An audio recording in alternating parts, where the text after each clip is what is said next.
Hey everyone, it's Ashley. I'm back again today to give you guys a little bit of a glimpse of some of the products included in the brand new Stamp of Approval collection by Catherine Pooler. If you're not familiar with the collection or with Catherine, head on over to my blog. There's tons of information on there, and we're also having a blog hop. So not only will you get inspiration from me, but tons of other people from the creative team. Today I'm going to be showing you guys how I created this card using the Sunburst die that's included in the collection. And obviously it's supposed to be used as a sun, but I decided to switch it up a little bit and I used it as some flowers. So I'm going to show you guys how I did that using the Sunburst die. So this is the die that's included in the kit. Everything included in this kit can be used together. They're all coordinating and you can make so many different things with the products in this collection. This is the Bon Voyage stamp set that's also included in the collection, and I'm just going to be using the top right corner, I'm gonna miss you, in this card. And this is the World Awaits stamp set. This is maybe my favorite stamp set of all time. I'm only going to be using this tiny little stamp, but head on over to my blog because you will see that I have used this stamp set a million times.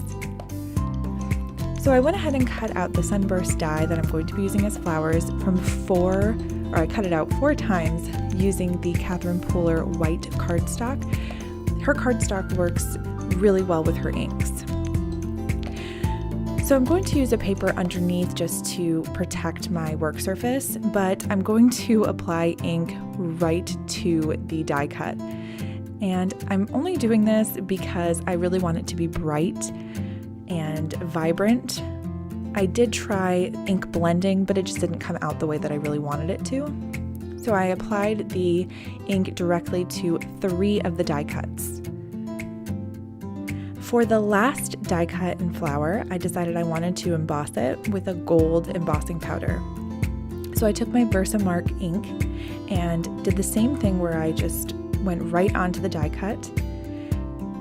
And now I'm going to grab it with my EK Tools tweezers, and that's just so I don't get it all over my hands, and it's a little easier to handle. I'm going to pour the gold embossing powder right over that, top it off, and then hit it with my heat tool. Now, do as I say, not as I do. The Vantage mats are not heat resistant, so I normally don't emboss right on it, but I'm a little new at filming, so I didn't really have another place to do it. Now that I have the die cuts colored and embossed and cut out, I can kind of put them on where I think that I would want them. And I usually end up doing this for a couple minutes just to make sure that it's where I want it and I get a chance to envision it. And once I do have it where I want it, I always snap a quick picture so I don't forget. I put some multi-medium matte on the back, and with this this die cut, it's going to hang off a bit. So I just did it on half of that, and I'm going to do the same thing with all of them, except for the gold embossed flower.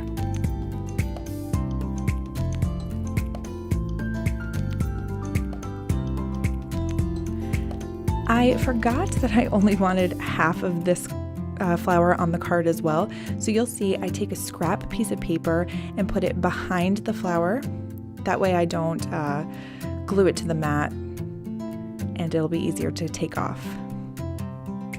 I trim off the excess, and by the way, this cardstock is cut to 4 by 5 1/4. I go ahead and place some foam tape directly to the back of the center of that gold embossed flower, and this will give it some dimension and look like it's popping right off of the card.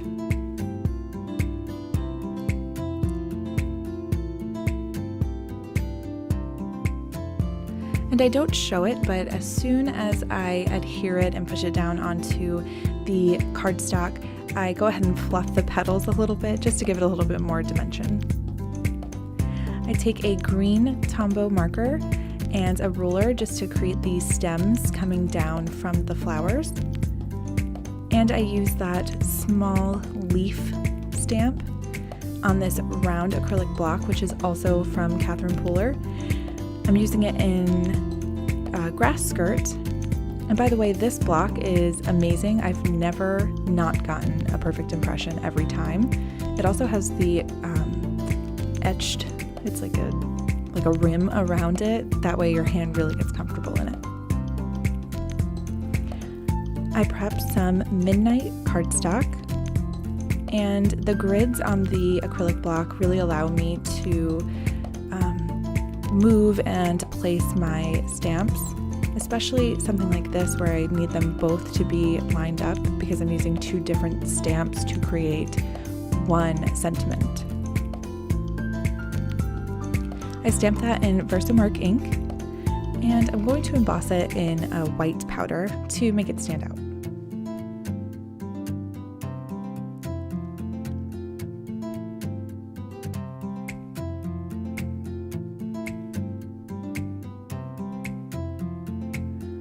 Again, this mat is not heat resistant, so don't do that.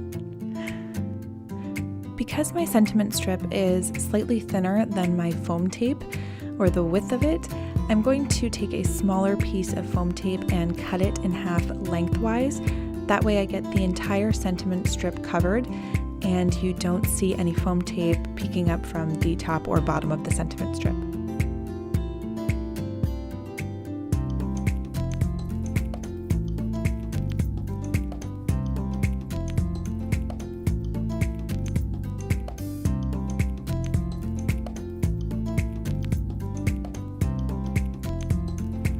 I adhere that to the bottom left corner of my card front, and I'm going to adhere this, or at least right now I try it out, on a piece of 4 1/4 by 5 1/2 cardstock. And I like to make card fronts and keep them handy and just place them on a base when I need them or when I'm going to give them away.